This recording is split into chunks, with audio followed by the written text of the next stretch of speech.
Today we will revisit the 2004 season, a time of great consistency in the NFL, where a lot of 2003's contenders remained contenders, and a lot of the also-rans remained also-rans.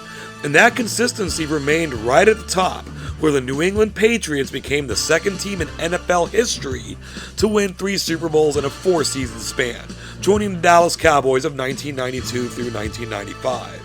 They won that Super Bowl over the Philadelphia Eagles, who finally broke through to the big game after 3 consecutive losses in the NFC Championship game, but they couldn't make the ultimate breakthrough. Now, unlike their previous 2 title teams, this Patriots team takes the top spot in our 2004 rankings, and this team deserves it. This is clearly the AFC's time, and they occupy the entire top 5, except for the Eagles at number 5. And the bottom 5, all NFC teams, including the 49ers, who finally bottomed out this season. Who will win 2004 Imperialism? Let's get on the field and find out. Let's get right to it. The wheel is going to be giving us the Washington Redskins. They're going to be heading up to the northeast to take on the Baltimore Ravens. And once again, because the Ravens run a 3-4 defense, and we don't want to pick a team too geographically close to them, we're putting them in the uniforms of the Green Bay Packers. The Redskins trail 3-0, but they're on the march at the Baltimore 33-yard line. Mark Brunell's going to try to force this pass. It's intercepted by Chris McAllister, and as soon as he breaks free, he breaks free. He is taking off. There is nobody on Washington that's going to be able to catch the speedy McAllister. An 87-yard pick-6 touchdown, and the Ravens go up 10-0. They take a 17-0 lead. Washington scores late as the only points they could scrounge up. The Ravens win this one 17-7. Our first game is in the books. The Redskins tried to invade but failed. The Ravens will take over their territory and they continue on in the game. Next up on this spin in the wheel is going to be the New York Giants. They're going to travel over to the northeast, catching the territory of the Buffalo Bills. That's our next game. The Giants are taking it to Buffalo in this one, leading 23-3 in the fourth quarter. Kurt Warner is going to zip this pass over to Ike Hilliard, extending the Giant lead to 30-3. This is a good Buffalo team, but the Giants have come into their territory and ripped them up. Each team scored again before it was over. The Giants win it 37-9. Now, it's true that the Bills missed the playoffs in 2004. But they had a winning record and a plus 111 point differential. So this was an excellent team. The Giants don't care. They will take over the Bills' territory, and now as the New York Giants, they get to be in New York. Our first 2 games are in the East. Now we're going to be heading out west. The Raiders are chosen on the wheel just barely. They're going to head over to the Northwest. This is going to be in San Francisco against the 49ers. The Niners have the ball in the second, leading 7-3. The Raiders bring forth the defense. The Niners are going to take advantage and throw into that. Tim Rattay finds fullback Terry Jackson. He's going to break a couple tackles inside the 5 and score this touchdown, giving the Niners a 14-3 lead. It's now 14-6 as we head into the third quarter. The Raiders are finally trying to break through to the end zone.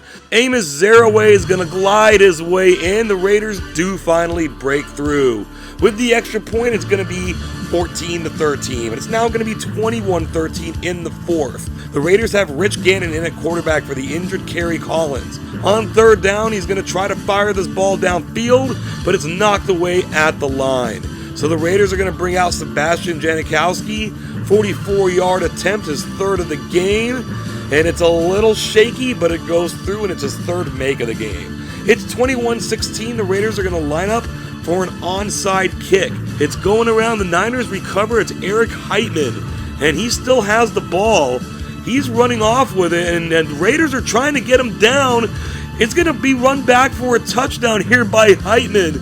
The big man touchdown on the onside kick recovery, making it 28-16 San Francisco. The Raiders pull one back in the end. The Niners are going to win this game 28-23. So for all the times the 49ers have blown games against the Raiders, here as the bottom-ranked team, they're able to hold on and get the job done. They will take over the Raiders' territory, and San Francisco is going to survive a lot longer than I think anyone might have expected them to.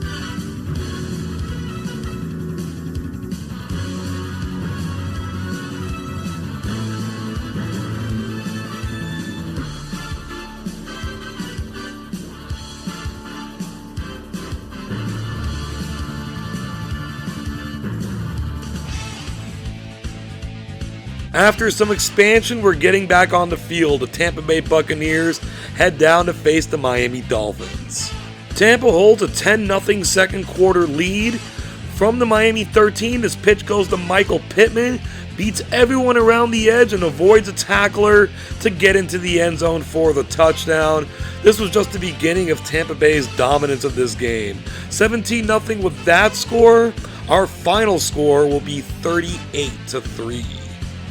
And the Bucs did most of their damage in that second quarter, scoring 2 more touchdowns after the Pittman score. They will take over the Dolphins' territory, and they now own all of Southern Florida.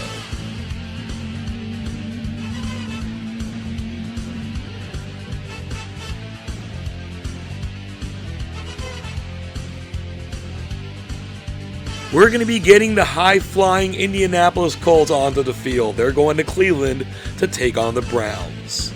It's been a tight game. Late in the first half, the Colts lead 14-10. Peyton Manning drops back, takes off, looks like he's going to run, but he gets rid of the ball deep to Marvin Harrison, makes the catch just outside the 30-yard line and runs it in the rest of the way. And that was an incredible way for the Colts to end this second half. They go up 21-0 on the 71-yard touchdown. They wound up winning this game 28-15. As the Browns continue to search for their first Imperialism win since coming back to the league in 1999, the Colts find a way to move on. They take over the top half of Ohio, knocking the Browns out of the game. This next spin of the wheel is very close. It's just going to catch the Cardinals. They're going to head to the west. Not a whole lot of room there to hit the Chargers' territory, but they do it. They're heading to San Diego. Close game late in the third, 10-7 Chargers.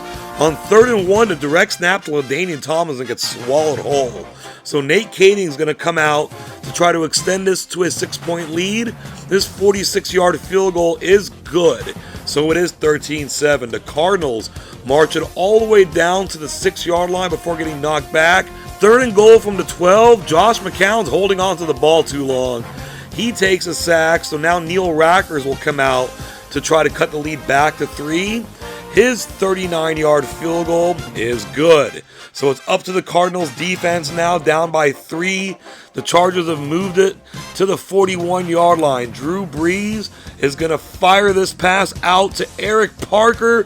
Makes the catch, picks up some more yardage. 1st and goal for the Chargers once he goes down here at the 5-yard line. A couple of plays later, Brees is going to find Parker in the back of the end zone. That'll now put the Chargers up by 2 scores, 19-10. They don't make the extra point, but that was more than enough. 19-10 is our final. The top 5 Chargers had a little bit of trouble with the visiting Cardinals, but they get out with the victory. They will take over Arizona's territory, which extends them to the Texas border.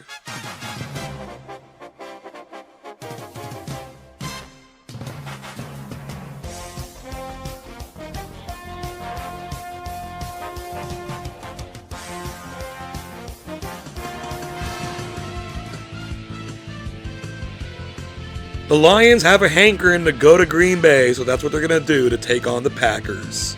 From just inside the 2-yard line, the Packers are lined up in the shotgun, leading 14-6. This delayed handoff goes to Amon Green. The Lions pursue, but Green gets through anyway, scoring the touchdown. Great individual effort by him.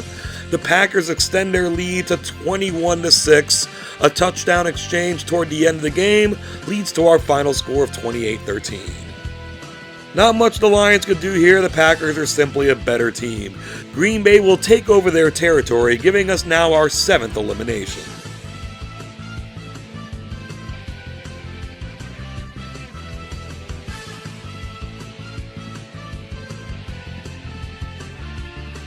The Jaguars have been called to go to the north. They will take on the Atlanta Falcons.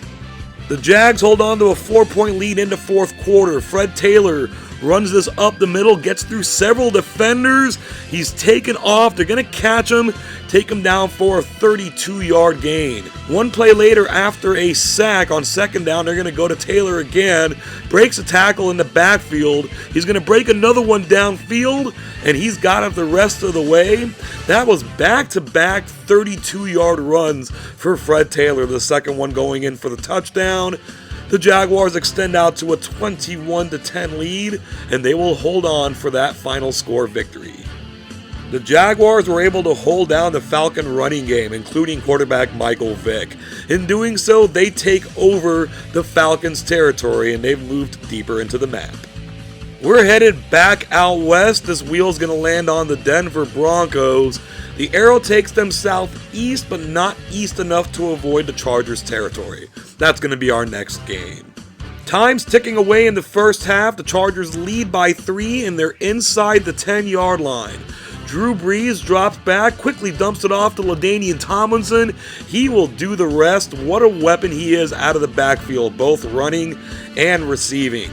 That will extend the Charger lead to 17-7. The defense clamps it down in the second half. The offense gives up a safety, but the Chargers win 24-9. The Chargers are on the board for the second time this season in Imperialism. They will take over the Broncos' territory, and they've got a lot of empty land around them.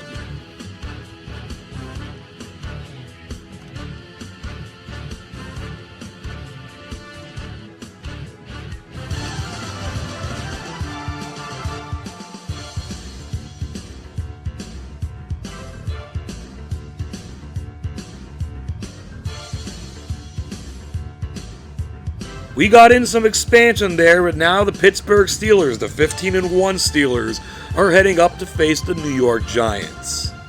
It's been a defensive struggle. The Steelers do lead 10-7 here. Ben Roethlisberger is going to take a chance deep, fires it off to Plaxico Burress. Perfect pass, making the catch in stride for the touchdown. That's what this game needed to get the Steelers out where they want to be. It's 17-7. They kick a couple of fourth quarter field goals, and they come away with a 23-7 victory. The Giants surprised by beating the Bills earlier on, but they couldn't do the same against the Steelers. Pittsburgh will take over their territory, and at 15-1, they weren't our number one ranked team, but they're still a threat going forward. We'll be heading back to the Midwest. The Green Bay Packers are selected on the wheel. They're being sent to the territory of the Indianapolis Colts. We've seen some great games between these two in past Imperialisms. Let's see if they can give us another one. As far as scoring points go, this first half has it. This touchdown pass goes from Peyton Manning to Reggie Wayne. Now the Packers respond. This is a reverse to Javon Walker. The Colts try to close down on him, but he's going to get away, and he has open space in front of him. They're giving chase, but he is just going to break the plane. Touchdown. The Packers get the next one as well. Javon Walker on the catch, and then Peyton Manning will find Marvin Harrison. Now in the second half, the first punt of the game is coming from the Colts, and it doesn't go well at all. The Packers block the punt. The Colts fall on it, but it's going to be Green Bay's ball. 14-14 into third, first play after the punt block. The Packers looking to take immediate advantage. Favre fires it deep to Donald Driver. As easy as a 46-yard touchdown can be, the Packers reestablish themselves into the lead at 21-14. You know the Colts are going to be coming back. They've taken it down to the Packer 22-yard line.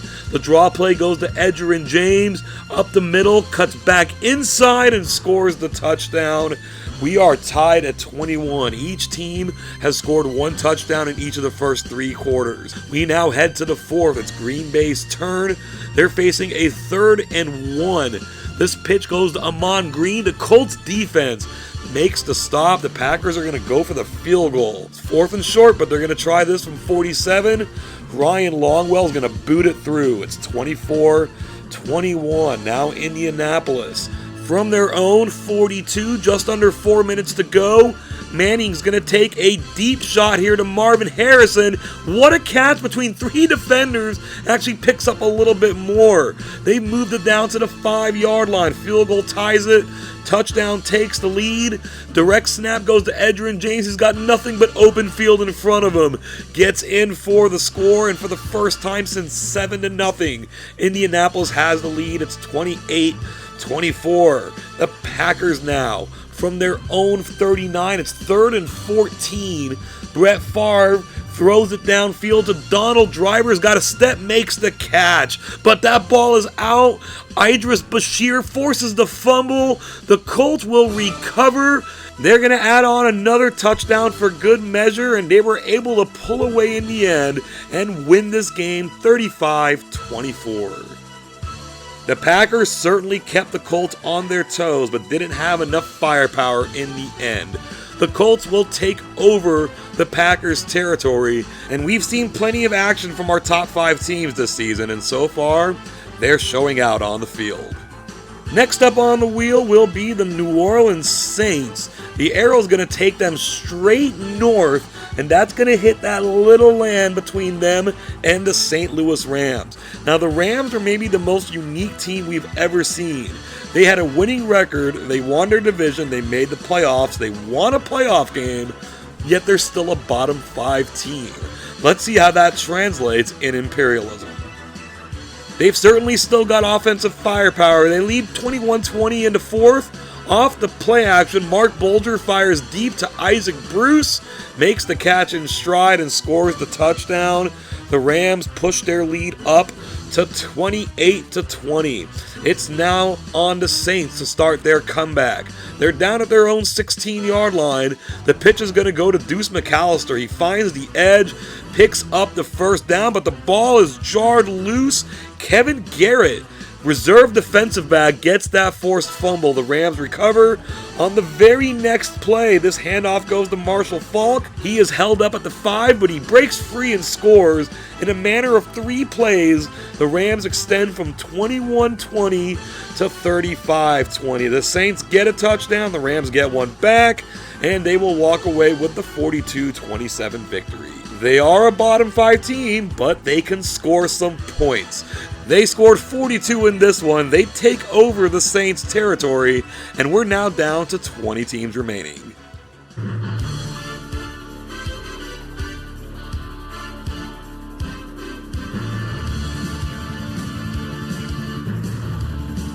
The Colts continue to be invaded by top-level teams. This is a top 5 team. We're getting a top 5 matchup. The Steelers are at the Colts. Pittsburgh has the ball first. They're backed up 3rd and 20. Ben Roethlisberger is going to try to throw, but Monte Rager forces the ball loose, and Dwight Freeney is going to pick it up. And before Peyton Manning and the Colts offense even comes onto the field, they lead this game 7-0. The Steelers come back out, and they're going to have a little bit more success with this next drive. They've taken it down to the 7-yard line. Ben Roethlisberger throws across the middle. Plaxico Burress makes the catch, extends out for it to tie this game up at 7 apiece. The Steelers defense steps up from here and gets the ball back for the offense. We're now in the second quarter. On 2nd and 18, Roethlisberger, he's going to look deep for Burress again. This connection is fire. He runs it in the rest of the way for the touchdown, and the Steelers extend out to a 14-7 lead. There's still time left in the half. The Colts have driven it down to the 22-yard line, but it's 3rd down. Peyton Manning holds, looks for Dallas Clark. It's knocked away. Mike Vanderjagt's going to come out for a 40-yard field goal. He will get it through all these attempted blocks, and he gets it through the uprights. The Colts' first points on offense. It's 14-10. Same score now in the 3rd quarter. This reverse is going to go to Marvin Harrison.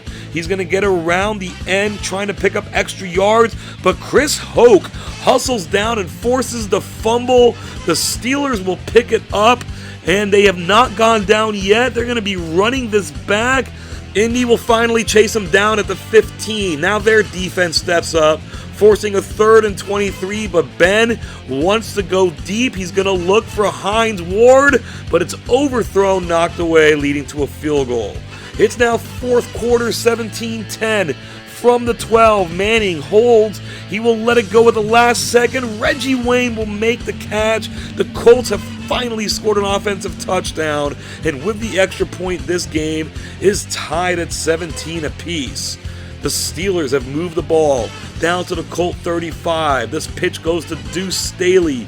Gets around the corner, picks up a first down and then some. They're in good shape here, but the Colts defense will pick up this sack. And then they're going to pick up this sack. And then on third down, they're going to pick up this sack. Unreal play there. That leads to a punt after they were in clear field goal range. It's a stalemate for the rest of regulation. We're heading to overtime, tied up at 17 apiece. The Colts are up first, and their offense is humming a little now, but it is 2nd and 20. From the shotgun, Peyton Manning takes a deep shot to Marcus Pollard. He will make the catch. What a play. 39 yards. And now on the next play, Manning is going to look for Marvin Harrison. He makes the catch, but he fumbles again. Troy Polamalu forces it, but somehow Harrison jumps on the ball. Hero and GOAT all at the same time. They're not going to waste any time. Mike Vanderjagt from 37 yards out. It is good, and this was a wild affair, but the Colts are going to come out of it with the overtime 20-17 victory. This was a top 5 matchup, and it sure lived up to the billing. The Steelers gave it all they had, but the Colts will take over their territory, and we're now down a top 5 team.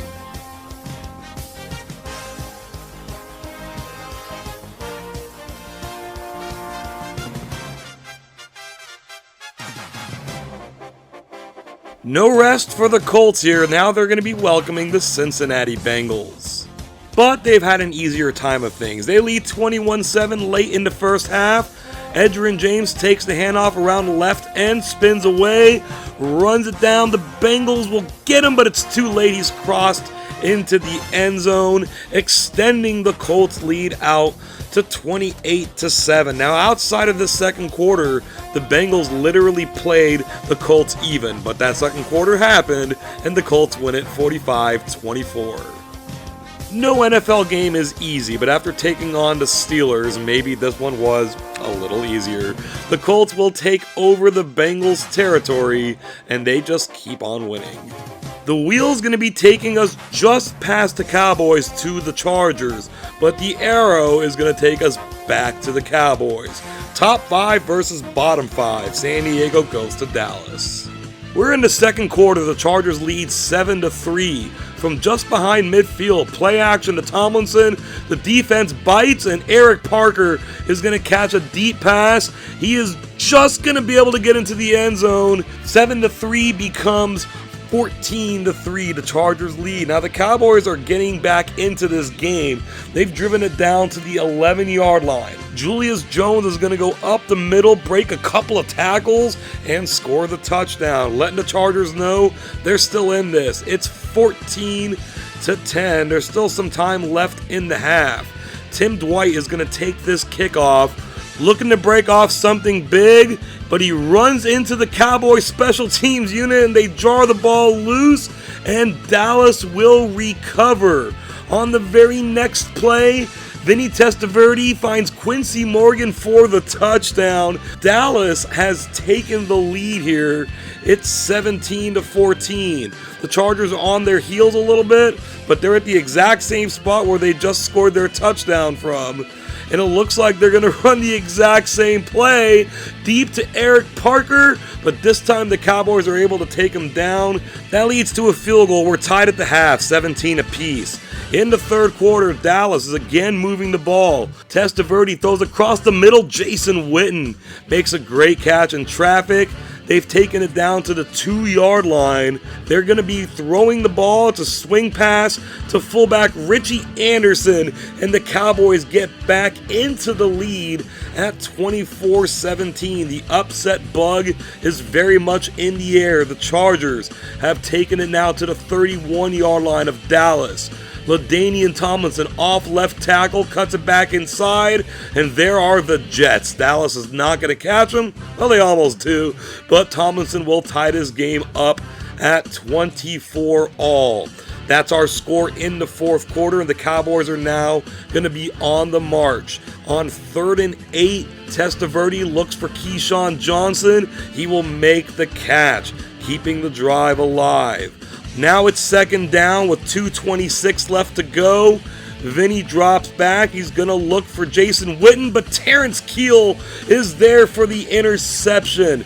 Momentum shifts very quickly in this game, and on the very first play after the pick, they're going to go to Tomlinson again up the middle, and he is like a cannon. They don't catch him this time either. The Chargers reestablish themselves in the lead, 31-24. From here, the Cowboys offense simply sputtered. San Diego runs out the clock, and they get away with the 31-24 road victory. A bottom 5 team beating a top 5 team is not impossible. We've seen it before. Dallas put up a fight, but they couldn't close the deal. The Chargers will take over their territory, and we're talking about the Colts and the Patriots as favorites. We can't overlook the Chargers here either. We spin the wheel, and it looks like the 49ers went back on the field, but they're choosing to take on the Chargers in San Diego. And that was a bad idea. In the third quarter, the Chargers lead 28-3. Drew Brees fires deep to Eric Parker. One of these days, maybe one team is going to find a way to stop this play. Right now, it's not happening. The Chargers extend out to a 35-3 lead, and it just got uglier from there. 56-9 is the final score. The bottom-ranked 49ers won a game this season. They did not win a second one. The Chargers kick their butts, take over their territory, and they've got the largest piece of land in the nation for sure. Half of the 32 teams in the league have now been eliminated. The Jaguars are chosen on the wheel. They're going to be heading west, and that's going to go into the expanded territory of their division rivals, the Tennessee Titans. This game's been quite the shootout, but Jacksonville's had the advantage most of the way. They lead by 3 as the third quarter expires. Jimmy Smith makes an incredible diving catch, glides his way into the end zone. The Jaguars now go ahead 34-24, and we're going to get a final score of 43-31. Big road victory here for the Jaguars. They take over the Titans' territory, and the South and the Midwest there is all kind of crunched up around the unclaimed state of Kentucky.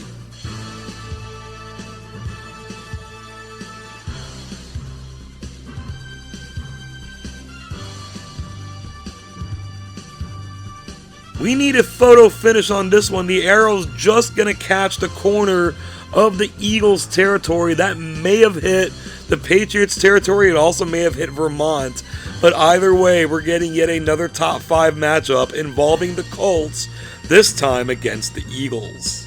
Indy jumped all over Philly in this one in the first quarter. Edgerrin James scores this touchdown. He's going to take the ball around left end to score this touchdown. And before the first quarter is out, the Eagles lead 14-0, and as the half is nearing its end, they're threatening again. They've taken the ball down to the Philly 15-yard line. On first down, Peyton's holding the ball for too long. That's Mark Simoneau coming in for the sack. The Eagles knock them back again, and now Vanderjagt is going to be trying a 55-yard field goal. He kicks it up, and it is no good. That might give some juice back to Philly. Indeed, now in the second half, they've been running the ball effectively. They're going to pitch it out to receiver Freddie Mitchell, and he uses his speed to get around everybody.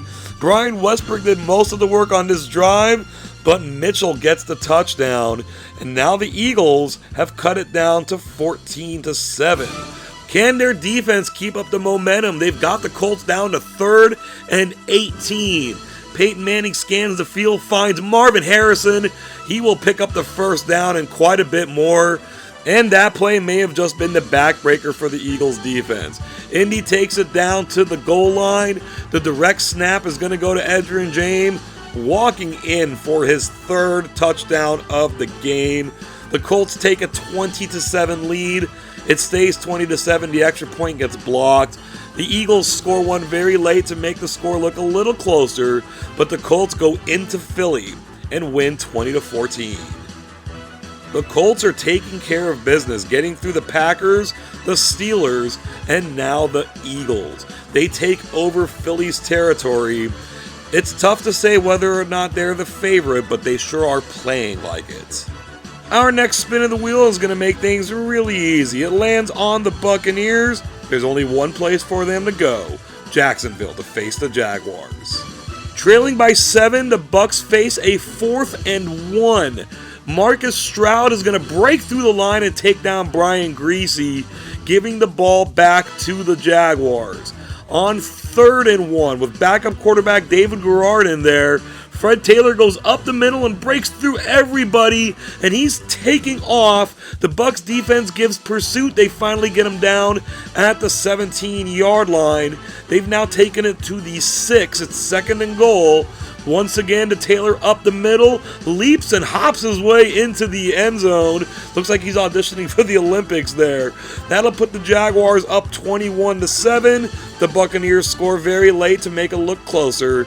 21-14, Jacksonville wins this game. And with that win, the Jaguars maintain their place on the map, taking over the territory of the Tampa Bay Buccaneers. We're getting back on the field here. This wheel's going to land on the Houston Texans. They had a pretty decent team in 2004. They come in with a great chance to pick up their first win, but going to San Diego is going to make that tough. Let's see if they can pull it out. The Texans have it down 21-7 in the 4th. Direct snap goes to Dominic Davis. He's hit by Terrence Keel. He made a big interception against Dallas. He forces this fumble that the Chargers run back to just inside the Texan 45-yard line. A couple of plays later, from the 25, handoff goes to LaDainian Tomlinson, and he does Tomlinson things.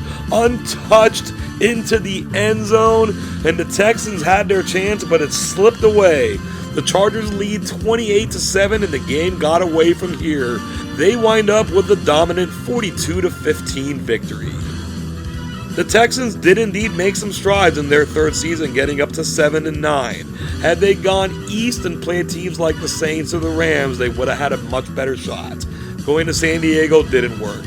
The Chargers will take over the rest of Texas, and they've won yet another game.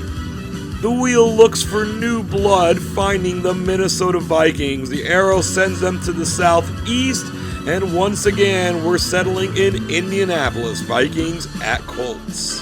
Minnesota faces a 4th and goal in the 4th quarter. They're going to pitch it to Ontario Smith. He will get in for the touchdown. The Vikings trail 24-13. That TD puts them back in the game. It's 24-20, but the Colts are quick to respond. They get it down to the Viking 9-yard line. Peyton Manning finds Brandon Stokely out of the slot. He will get in for the touchdown. The Colts reestablish themselves with an 11-point lead, 31-20, and 31-20 will serve as our final score. The Vikings, our reigning Imperialism champions, are one and done this season. The Colts will take over their territory. Both they and the Chargers had 5 wins. The Colts now stand alone with 6. Next up on the wheel is going to be the St. Louis Rams. They had a lot of places to go. The smallest place they could have gone was into Kansas City, but that's where they're headed. They're going to be playing the Chiefs. In this high-scoring game, we're getting our first punt in the 3rd quarter. Sean Landeta barely gets it off. It's going to go to the dangerous Dante Hall. He gets it at the 31. He's going to streak his way past midfield, but he will fumble. The ball is loose. The Rams pick it up. This is Sean McDonald. He's plenty fast as well. No one's going to catch him. And the Rams score this touchdown to extend their 3rd quarter lead to 34-17. The fireworks in this game did not stop. The Rams take over and win it 48-32. The Rams sure are not taking kindly to being seated in the bottom 5. They've won their second game. They take over the Chiefs' territory. They're not a favorite by any means, but it would be quite a story for a bottom 5 team to win Imperialism. We're looking to get a team on the field for the first time. The Carolina Panthers would fit the bill. They're heading southwest to take on the Jaguars. Still scoreless in the first quarter, the Panthers face 3rd and 4. They're going to be running a reverse to Kerry Colbert. He is going to pick up the first down, but he's looking for more, using his speed and his elusiveness to get this all the way into the end zone. Carolina will jump out to a 7-0 lead. They extend that lead to 21-0 before the half. Jacksonville pulls one back, but it's not enough. Carolina wins it 21-7.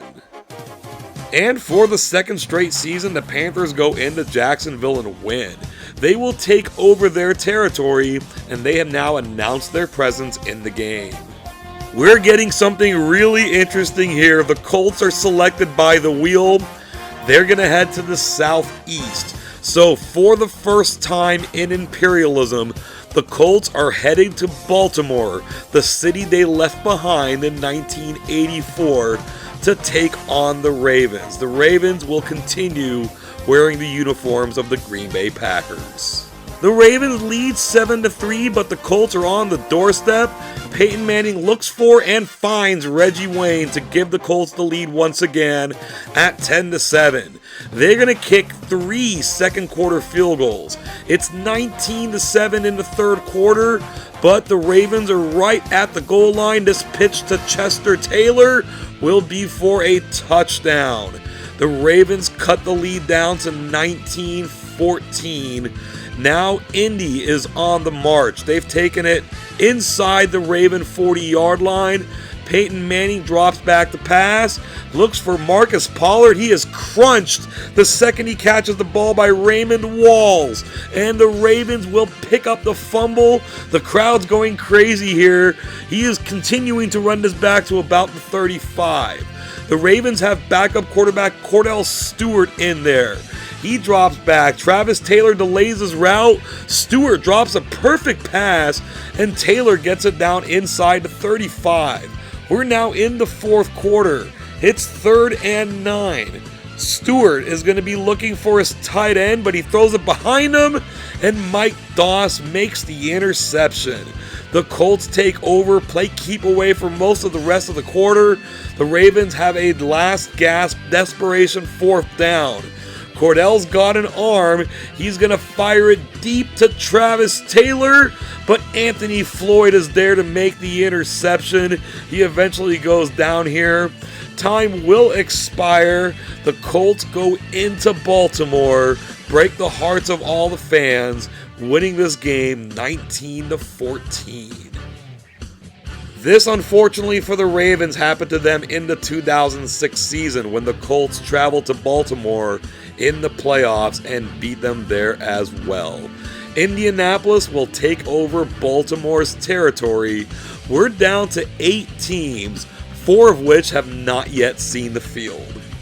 And from those 8 remaining teams, we're going to draw the Panthers to face the Rams, teams that have already been on the field. This game's going to be in St. Louis. We're tied at 7 in the second quarter. Jake Delhomme stands in the shotgun. He's going to drop back. He's going to hold it, and he's going to fire it deep. Kerry Colbert makes the catch. Ricky Prohl makes maybe the greatest block in NFL history. Takes out 2 guys at once. Unbelievable by Prohl, not to be overlooked, is the touchdown. The Panthers tack on a field goal, and from here, whatever the Panthers did, the Rams did, and it never got any closer. The final score here is 30-20. And now we've reached a very interesting point. The Panthers will take over the Rams' territory. Now 7 teams remain, with over half not having taken the field. Will somebody be backdooring their way into the championship game? They can't all backdoor their way in, though. The Jets are chosen. They had the smallest chance of expanding into Delaware. Instead, they will be heading to Indianapolis to face the juggernaut Colts. We're tied at 14 in the second quarter. The Jets facing 3rd and 18. Chad Pennington throws this deep to Santana Moss, makes a diving catch, first down, but the Jets cannot advance it any further. Doug Bryan's going to come out for a 55-yard field goal attempt. He has just enough leg and he puts it through. The Jets now lead by 3. Time winding down into half, the Colts have taken it down to the 32-yard line. Direct snap will go to Edgerrin James. He's met at the 27, but he breaks a tackle, looking to score, but John Abraham not only catches James from behind, but he gets the ball loose. What a lost opportunity for the Colts. The Jets are looking like they're trying to run this back, but that's as far as they're going to get. 17-14 still in the third quarter. From the 22, the Jets have it. Chad Pennington lofts it up over 3 different Colts, leaping for the ball. Santana Moss runs under it for the touchdown. The Jets lead by 10. Indy is keeping the offensive fireworks going. From the 23, Edgerrin James goes up the middle. He's going to make sure to get into the end zone this time before he's caught. Touchdown, Indianapolis. They have reduced the lead back to 3 points, 24-21. Here come the Jets. They're just inside midfield. It is 3rd and 5. Pennington is going to loft this up for Santana Moss. That could not be more accurate on that pass. What a combination these two have been, connecting for their second touchdown. 31-21. The Colts, though, facing 2nd and 16. Manning is going to look for Dallas Clark. He makes the catch, turns and runs it inside the 10-yard line. After a small loss on first down, it's now second down. Manning has plenty of options to throw this ball to. He's going to find Reggie Wayne for the touchdown. The Colts keep responding. The defense needs to step up. They missed a 2-point conversion. It's 31-27, but the Jets have driven it down to the 36. Pennington's going to find fullback Gerald Soule. He takes it down to the 20. The Jets keep moving it. They're at the 8-yard line. It's 3rd and goal. He's going to look for Santana Moss, and that is his 3rd touchdown of the second half. The Jets now have an 11-point lead. The Colts defense let them down. The offense scores again. Too little, too late. The Jets go to Indianapolis and pull off the upset, 38-34. The Colts had won 7 games in this season's Imperialism, yet they lose this one and they're done. The Jets take over their territory, and we now have only 2 top 5 teams left on different corners of the map, the Chargers and the Patriots, with a lot of teams here sniffing around for the upset. We draw closer to the end. The wheel lands on the Carolina Panthers. They're going to head to the southwest. We changed the Panthers' background color earlier so as not to clash with the Chargers, but now the 2 teams will clash on the field. This game will be in San Diego.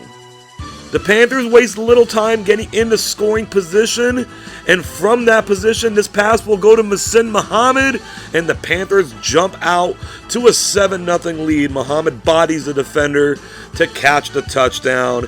The Panthers will be getting the ball right back. They are at San Diego's 47-yard line. Delhomme is looking deep again. This time he's looking for Ricky Prohl. Makes the catch. They're chasing him down. They get him at the 1-yard line inside the 1 as it is. On the next play, Carolina sends some people in motion. They're going to be throwing. It's a quick dump off to Nick Goings.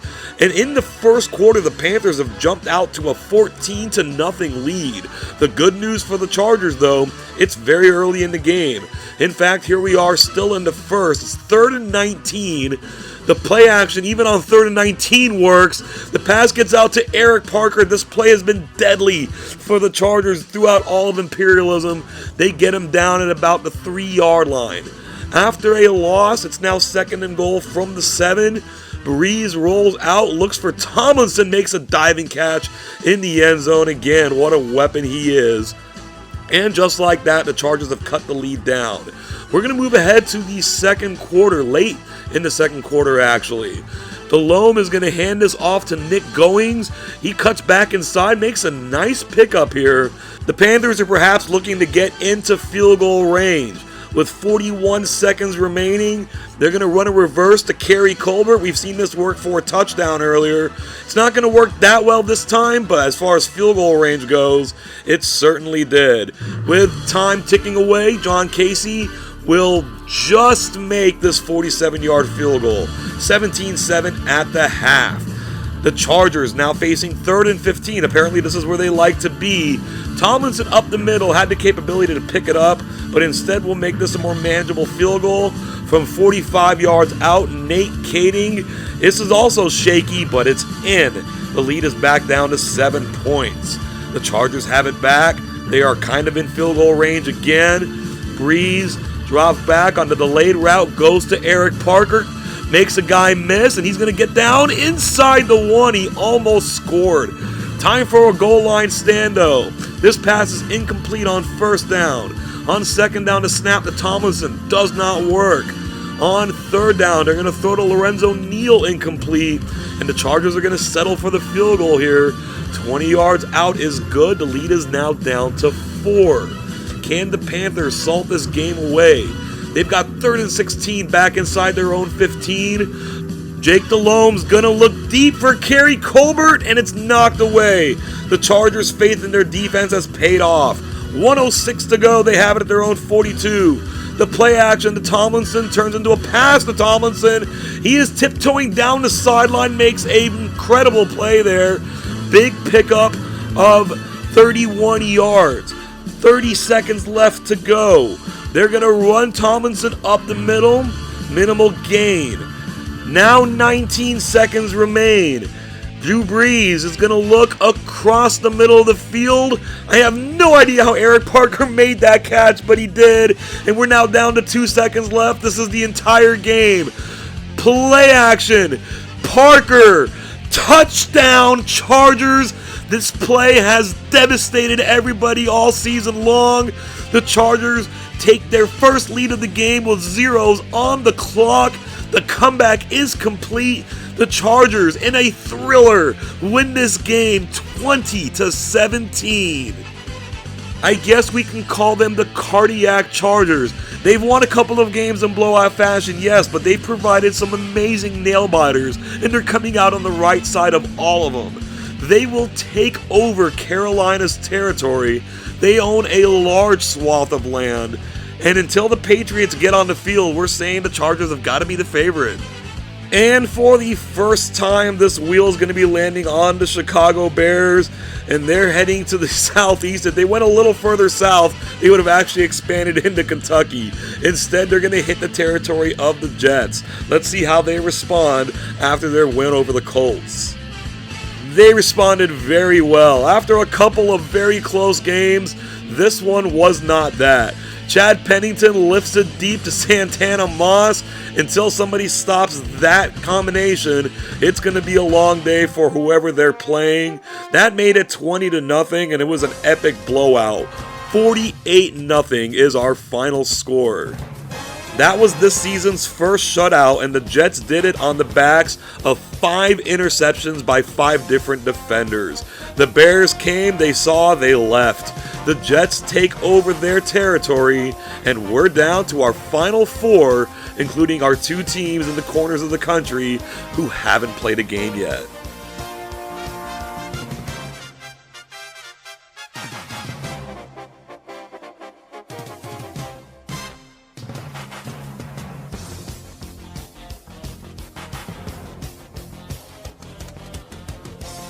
That arrow spin needed to be just about perfect to go from the Jets logo to the Patriots territory, but that's just what we got. The champs are finally getting on the field. But once they did, they showed out. From inside the 10 out of the shotgun, Tom Brady's going to find David Patton in the back of the end zone. Touchdown New England. They go from a 24-0 lead to a 31-0 lead. They tack on a field goal and a safety, and they win this game 36-6. And despite the late entry, the Patriots show why they are the #1 ranked team in addition to being the Super Bowl champions. They will take over the Jets' territory. We're down to our final 3 teams. There's quite a bit of expansion that needs to take place before we get to our next game, and we're going to run through that rapid fire style.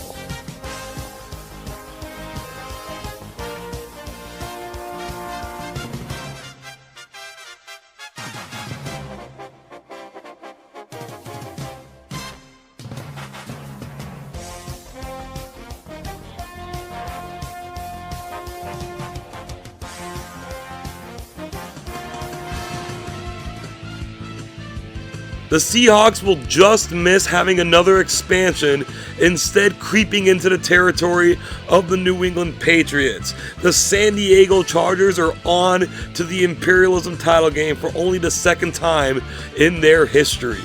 Who will they be playing? New England hosts Seattle. The Seahawks' first drive in the first quarter has taken them down to the 17-yard line. Matt Hasselbeck is going to throw this into the end zone. Mid-season acquisition Jerry Rice, 42 years old, makes the catch for the touchdown. Seattle gets out to a 7-0 lead. They get the ball back, but they're forced to punt. This is going to go up to Kevin Falk. He's going to receive it at the 37. He's off on a good return, but he will fumble the ball, and the Seahawks look to pick it up. They do. They get a nice return out of this, taking it down to the 26-yard line. Now in the second quarter from the 7-yard line, Matt Hasselbeck fires into the end zone. The Patriots try to knock it down, but they can't. Darrell Jackson has the touchdown. Seattle has jumped out to a 14-0 lead. We're still in the second quarter. New England has it on the Seattle 22. Tom Brady looks toward David Gibbons. He goes up and makes the catch. The Patriots are on the board. They're going to miss this extra point, though, instead adding a field goal. It's 14-9 at the half. They have it again, 3rd and 14. Tom Brady only needs 14, but he's going to go all the way downfield to Deion Branch, but it's knocked away. Seattle will now take possession, 2nd and 15. Play action. Hasselbeck's going to look for Rice. He's going to make the catch, pick up a few extra yards. Seattle keeps the ball. They are driving now. It's 3rd and 25, though, from the 27. Hasselbeck's going to look for Darrell Jackson. It's incomplete. That's going to bring out Josh Brown from 45 yards out. He connects. So now it's 17-9. Still a one-possession game. New England has 4th and 29. Tom Brady is going to look downfield for David Gibbons. He makes the catch, but he's short of the first down. Seattle will take over. It's 1st and goal from the 5. Hasselbeck is going to once again look for Jerry Rice. This man is once in a lifetime. That touchdown makes this a 24-9 game. The Patriots grab one late. They fall at home. Seattle wins 24-16. And with that upset of our #1 overall team, it's the Seattle Seahawks who will advance to the Imperialism title game against the Chargers in what will be our first ever West Coast championship game. Seattle's in there for the 2nd straight season, looking for their 2nd title. It's been 22 seasons for the Chargers, looking for their 1st. And for Jerry Rice, the star of that last game, he will be playing in his 6th Imperialism title game. We're going to spin this wheel. We're going to find out where this game's going to be played. And it's going to be landing on the Seahawks. They're going to head down south to San Diego. The 2004 Imperialism title game is now. The Chargers get the ball first. It's 3rd and 18. They've had a little trouble converting these long ones. Kazim Osgood. Haven't heard much from him this time around, but he will get the first touchdown of this game. The Chargers jump ahead 7-0. Seattle gets it down to San Diego's 10-yard line. Matt Hasselbeck throws to Itula Mealy. He will make the catch in the end zone. Bing bang. We have tied this game up at 7 apiece. We're still in the first quarter. This game's got the makings of a shootout. From the Seattle 16, LaDainian Tomlinson cuts inside, breaks a tackle. He will score a touchdown. The Chargers now lead 14-7. We're going to now move ahead to the second quarter. The Seahawks are driving and they're now setting up shop at the 12-yard line. From the shotgun, direct snap goes to Sean Alexander, cuts in through 3 different defenders and scores. Seattle responds. We're tied at 14 apiece. Now here come the Chargers. They have the ball 3rd and 1 from their own 48. Tomlinson bursts through the middle, picks up a lot more than 1 yard. He has a chance to score, but the Seahawks will get him down at around the 7-yard line. On the very next play, they're actually at the 8. Drew Brees looks into the end zone. Eric Parker makes the catch. His giant imperialism continues. Now it's 21-14. Seattle's going to take their turn. They're kind of running out of time here, though. They're at the 36. Hasselbeck drops back, can't find anybody, decides to take off, doesn't pick up a whole lot of yards. Time's ticking away. 4 seconds. 2 seconds, they get the play call in. It's going to have to be a shot at the end zone from the 31. They're instead going to give the ball to Sean Alexander. That seems like a wasted play, and it's going to be 21-14 at the half. Seattle gets it first, but they're facing 3rd and 13. They're going to try Alexander again. He drags his way to the 35-yard line, but he is going to be knocked out of the game. Maurice Morris is going to be the running back for Seattle now. But with that run, the Seahawks have a chance at a field goal from 53 yards away. Chris Brown, plenty of leg, and it's just going to get through the uprights. It's 21-17. The Chargers are knocking on the door again. Drew Brees is going to roll out. He's going to dump it off to Tomlinson, looking for the end zone, but that ball is knocked loose. Ken Lucas forces the fumble. That's about the first wrong step Tomlinson's taken in any imperialism. It's second down now. Seattle's trying to get out from the shadow of their end zone. This pass to Darrell Jackson will get that job done. The Seahawks trying to make something out of this drive. It's second down again. Hasselbeck is going to drop back, look for Bobby Ingram, makes a great play, gets it down to the 24-yard line, but the Seahawks get no points out of this, and the Chargers get it back. From their own 33, Brees looks for Eric Parker, some miscommunication there. That looked like a Neil O'Donnell style interception. Ken Hamlin comes up with the big turnover, and the Seahawks in the fourth quarter are going to look to take advantage. The first play after the interception, Matt Hasselbeck will look for Darrell Jackson. He'll make the catch. The Chargers are going to track him down at the 8-yard line. It is 1st and goal from the shotgun. Direct snap to Maurice Morris. This play worked for Sean Alexander. It works for him as well. And the Seahawks in the fourth quarter take their first lead, 24-21. Do the Chargers have another comeback in them? It's 3rd and 14. They're going to run Tomlinson. He is stopped for a short gain, and the Chargers are going to punt this ball with 2:45 to go. They're going to trust their defense. Mike Skyfers is going to look to get it away. He faces a rush. He gets it off, but it's a short punt. Bobby Ingram is going to return it to the 23-yard line. The Chargers do force a 3rd and 10 here. They bring the defense up. It's a direct snap to Morris. He's getting close to the first down, but the Chargers hold him up, and they stop him, and the Seahawks are going to punt this back. What a game this is turning into. Seahawk punter is Donnie Jones. He gets off a pretty good punt here. Eric Parker gets a not-so-great return. So, minute 29 to go. Both teams make changes at the line. From the 36-yard line, Drew Brees is going to take a sack here. That was Ken Hamlin. What a game he's having. 2nd and 20. The drama intensifies. Breeze is going to look for Tomlinson. He'll make the catch, get back everything they lost plus a yard. 3rd and 9. They're going to run. No, it's play action to Tomlinson. It's going to go to Eric Parker. There could be 20 guys covering him. Parker's going to make the catch. It is now 2nd and 7. 44 seconds left. Play action. The pass to Parker. He has to dive for it. Oh, that could have been a touchdown.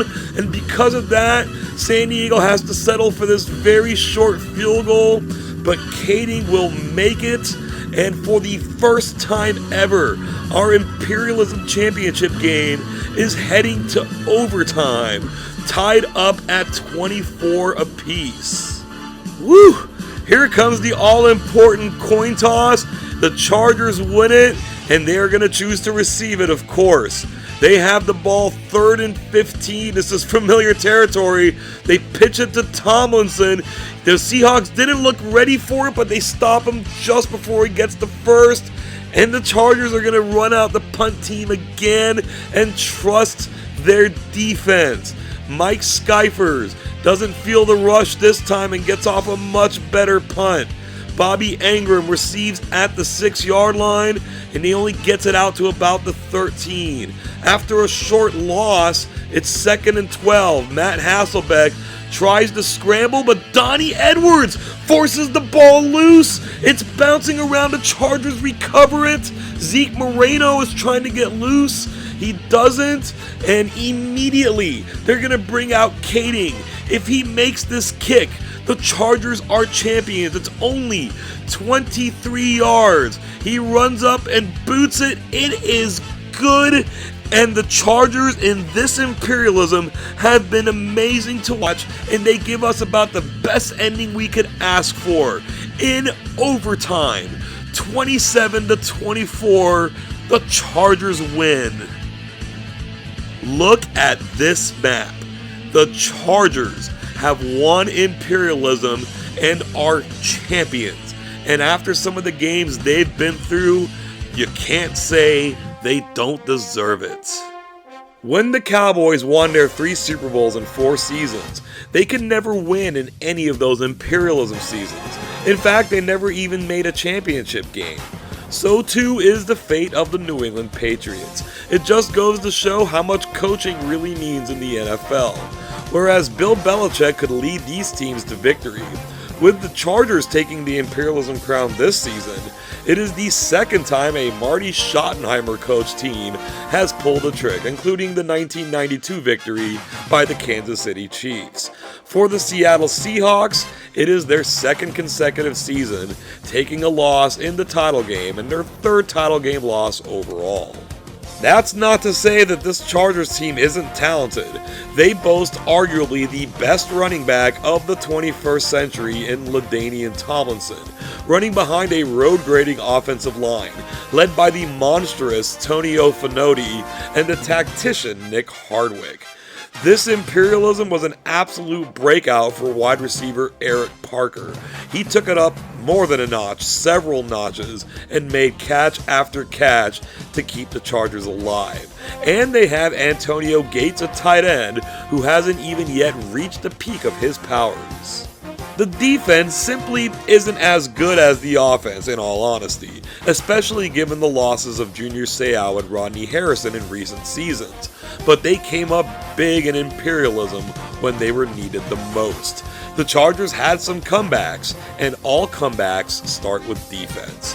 Safety Terrence Keel created 2 big takeaways, and they do have a star linebacker in Donnie Edwards, who of course made the biggest play of them all, forcing the fumble that led to the game-winning field goal that won the title for the Chargers. Not too many close ones in the first half of games, but the Colts-Steelers and Chargers-Cowboys games provided for some excitement late on. But the true thrillers came in the second half of games, where 7 of them were decided by 1 possession. The Jets held off the Colts, the Chargers beat the Panthers on the last play of regulation. Then of course came the title game, where the Chargers beat the Seahawks in overtime. All in all, there were lots of entertaining contests. The Colts and the Chargers were battling it out all through Imperialism for the most wins. In the end, they finished level on 7 wins apiece, but it was the Chargers who never took a loss and topped these standings. Only 4 other teams won multiple games, led by the Jaguars, who got off to a great start and put 3 on the board. The Panthers knocked them out on the way to 2 wins, and in an interesting quirk, looking at the overall standings, the bottom 3, which include the Panthers and the Jaguars, in addition to the Ravens, all have winning records. The Chargers got closer to that standard, while the Colts got much closer. The top of these standings haven't changed. Thank you so much for getting this far into the video. By doing so, you were treated to quite the ending. And, as noted in this video's description, it will be a long-lasting memory.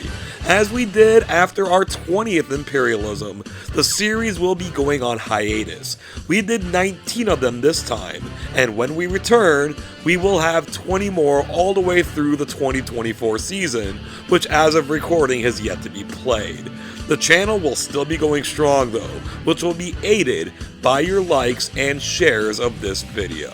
And if you haven't done so already, please consider giving us a subscribe. The San Diego Chargers have long been thought to have the coolest uniforms in the NFL, especially when they don the powder blues. Along with their logo, it makes for a pretty map of the United States. When Imperialism does return down the line, the Chargers will be back to defend their title. We'll be looking forward to having you back as well.